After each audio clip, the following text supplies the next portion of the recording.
TV के page पर श्रीमान पुनः आपका मैं स्वागत करता हूं। बस्ती की बात तो सब करते हैं, लेकिन बस्ती का मुद्दा उठाए तो जाने।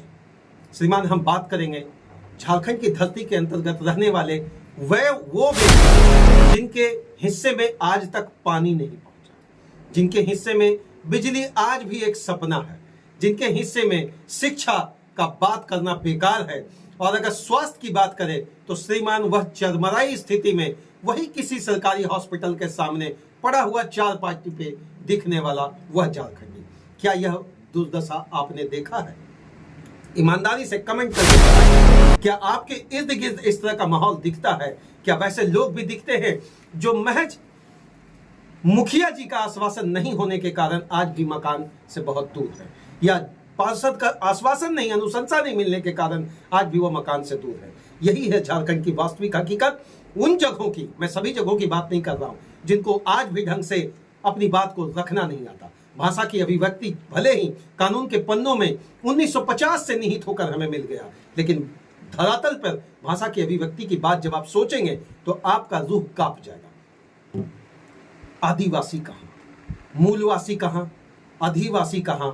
वह व्यक्ति जो संघर्ष की राजनीति किए, वह व्यक्ति जिन्होंने झारखंड को बनाने में अपने सारे वैसे लोगों का न्यौछावर किया जो यहाँ के यूथ आइकन थे, जो यहाँ के स्कॉलर्स थे, उनके घरों की क्या स्थिति? चलिए घर की तो बात दूर रखें, मैं प्रश्न आपसे इसलिए कर रहा हूं श्रीमान, आप भी झारखंड के वासी हैं और आपका भी कुछ फर्ज बनता है कि वास्तविक स्थिति से वह व्यक्ति या उनके घर की दशा क्या है, जहां पर जिन्होंने संघर्ष की राजनीति नहीं, संघर्ष के दिनों में जो झारखंड को बनाने के लिए अपना सब कुछ न्यौछावर किया था, अपना पति न्यौछावर किया, अपना पिता न्यौछावर किया, अपना सब कुछ न्यौछावर, चाहे वो धन तन मन सब कुछ हो, लेकिन आज उनकी स्थिति को लेकर सदन में कार्रवाई उतने समुचित ढंग से नहीं हो पाती है।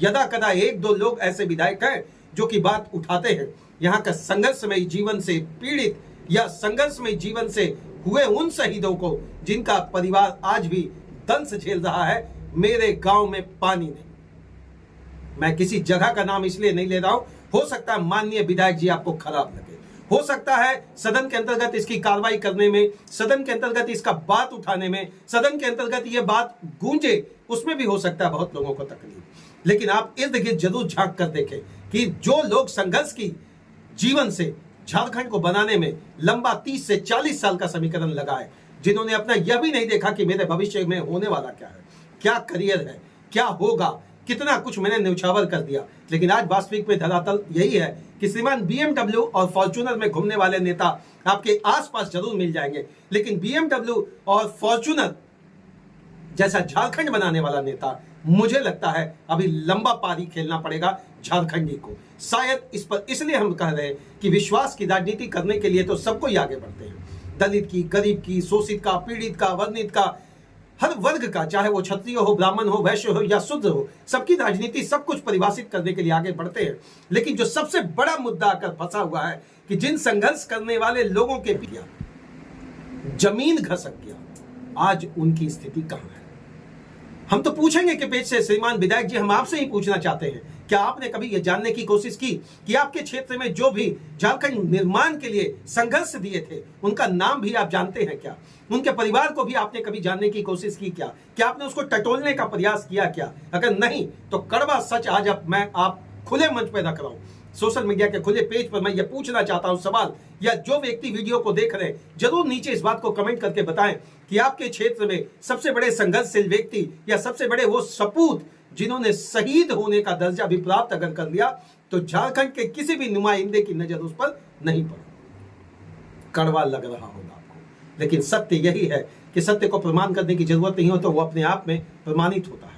मैं इसलिए इस मंच पे इस बात को रख रहा हूं ताकि कम से कम अगर यह वीडियो किसी भी विधायक तक पहुंचाया जाए आपके माध्यम से, मेरा काम है पहुंचाना श्रीमान, जरूर आप ये कहेंगे, लेकिन आप भी इसी झारखंड की धरती में जन्मे हैं, आप भी इस झारखंड की धरती के लिए कुछ कर्ज रखते हैं, और सबसे बड़ा कर्ज हम सब उन लोगों के लिए रखते हैं जिन्होंने हमें उन सपनों को संजोने के पीछे, जो आज हम चैन की रोटी खाते हैं, हम तरक्की की बात करते हैं, बड़े बड़े महलों की बात करते हैं, महल नहीं तो श्रीमान बड़े बड़े आलीशान कमरे की बात करते हैं, और उन आलीशान होटल, बिल्डिंग और बड़ी बड़ी जायदाद पूंजी खड़े करने वाले तमाम लोगों से सवाल, क्या झारखंड और झारखंडियत की बात करने वाले लोगों के प्रति आपका 1% भी ध्यान है क्या? सवाल तो मेरा जायज है या ना जायज, ये तो श्रीमान आप ही घोषित करेंगे। ये आम जनता है, आप जनार्दन है, आप ही ईश्वर है, आप ही परमेश्वर है, चाहे वो सोशल मीडिया या मैटर करता है प्रेस मीडिया या फिर जनता जनार्दन की बात करने वाले जनप्रतिनिधि। मैंने सदैव एक बात कहा है, ये पब्लिक है, ये सब जानती है श्रीमान, लेकिन इसलिए बंद रखती है कि जब तक मेरे हिस्से पर परेशानी नहीं आएगा मैं आपकी परेशानी को नहीं समझूंगा।